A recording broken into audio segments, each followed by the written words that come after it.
just push it.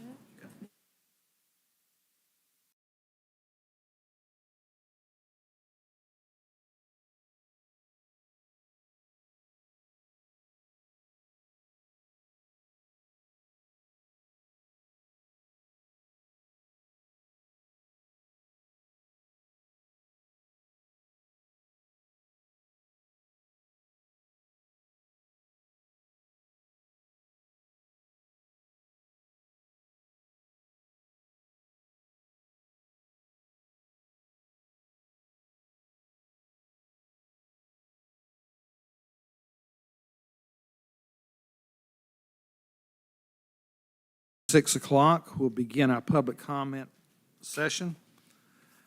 Good evening, everyone. I'm Rob Bizzle, Chairman of the North Carolina Marine Fisheries Commission, and would like to welcome you to our public comment session where you have a unique opportunity to, on the record, give comments in regards to the Marine Fisheries Commission's management of the state's public trust estuarine and marine resources. I ask you to limit your comments to 3 minutes. You will be reminded when you have approximately 30 seconds left. Please state if you represent any group.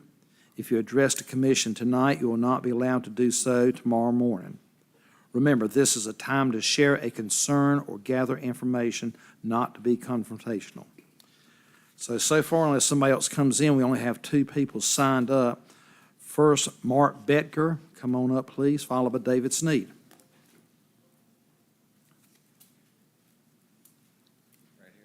Yeah, right there.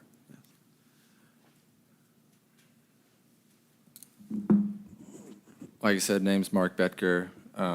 Grew up in eastern North Carolina. Now live out in Zebulon. Been fishing our inshore waters mostly my whole life. Biggest concern about our fisheries management is the waste and the bycatch coming from inshore gill nets and inshore trawling. I think the latest figures are the most accurate ones we have are 3 pounds of bycatch for every pound of shrimp that's caught. To me, that's just absolutely ridiculous that we're allowed to have that kind of waste in our fisheries. And to think that continuing that waste is not going to have a negative impact on all of our fisheries is ridiculous, not just on the fish like spot and croaker and all that get caught and make up a large amount of the bycatch, but the other fish that prey on them and depend on them as a food source. It just goes up the food chain. And I think we should get that destructive gear out of our inshore waters. And a lot of people take that as an attack on commercial fishing. It absolutely is not. It's an attack on destructive, wasteful gear. There are other states on the East Coast and the Gulf that either outright do not allow it or have much more restrictive rules and regulations on that gear, and they produce more shrimp than we do. So, it's not like it can't be done without it. It most certainly can. You look at Louisiana, Mississippi, Alabama, Texas, as far as shrimp goes. Florida got rid of gill nets. They're producing more finfish and all that than we are. We're not even top 5 last time I checked the numbers. But yet we have some of the loosest rules and regulations in the whole country, and for sure the eastern seaboard. So, when I hear people say, oh, you're trying to get rid of commercial fishing. No, I'm not. I'm trying to get rid of destructive, wasteful gear that impacts all of our fisheries and that impacts other commercial fisheries. Okay, those spot and croaker, that used to be a pretty decent commercial fishery as far as I used to know. That's gone now, along with the recreational fisheries for them. 30 seconds. I think one of the biggest things we can do is start using common sense in a public trust resource, like you said, and manage it for the good of the whole, for the good of the public, and not just from what it seems like a few private interests based on money. So that's kind of my main point when it comes to the state of our fisheries is let's just have a little more common sense. Let's get rid of destructive, wasteful Have to gear. call time on you. Okay. Thank you very much for your comments. David Sneed.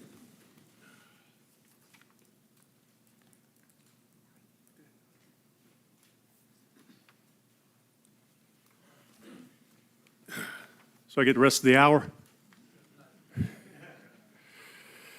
Thank you, down to Mr. 2.5 Chairman. minutes now. What's that? Well, thank you, Mr. Chairman, and welcome to Raleigh. My name is David Sneed, and I'm the Executive Director of the Coastal Conservation Association, North Carolina. We'd like to welcome our new commissioner and our returning commissioners. You've accepted a very challenging position, one that requires the experience and intellect to understand the science, and the confidence and courage to do the right thing in the face of criticism. Thank you for your willingness to take on this public service. Our understanding is that an appointment to the Marine Fisheries Commission does not include any formal orientation or training on public trust law. It should. One of the basic job requirements we submit is to know and understand the fundamental law that governs the management of our fisheries, the public trust. The public trust doctrine is as old as North Carolina itself, and as our Court of Appeals recently noted, the people of North Carolina have ratified it as a permanent part of our Constitution. It's the basic legal foundation for managing our fisheries and wildlife. It imposes on the state and on this commission and on each of you as commissioners a legal duty to manage our fisheries resources and trust for the benefit of all current and future North Carolinians. Now, I'm not suggesting that each of you need to study 200 years of law before you start work on this commission, but I am asking that each of you please find 30 minutes, just a half hour sometime in the next week, to read the most recent authoritative decision from our courts on what the state's legal responsibility is as the trustee of our fisheries resources. This is a unanimous decision of our Court of Appeals from last year, and we are providing copies for each of you today. This decision is from a panel of North Carolina appellate judges who hail from different political parties and often disagree with each other. But as you'll see, they were unanimous in their ruling about the duty that each of you must fulfill. That the public trust doctrine in the North Carolina Constitution required the state, and I quote, to manage fisheries so as to forever preserve the fish populations for the benefit of the public and to keep fisheries safe from injury, harm, or destruction for all time. Let me say that again. The duty to, quote, forever preserve the fish populations for the benefit of the public.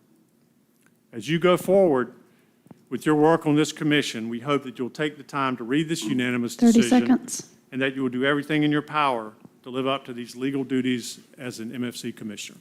Thank you. Thanks, sir. Has everybody had a chance to address the commission tonight that cares to? If so, our public comment session tonight is adjourned. Just in time. See y'all in the morning at 9 o'clock in place.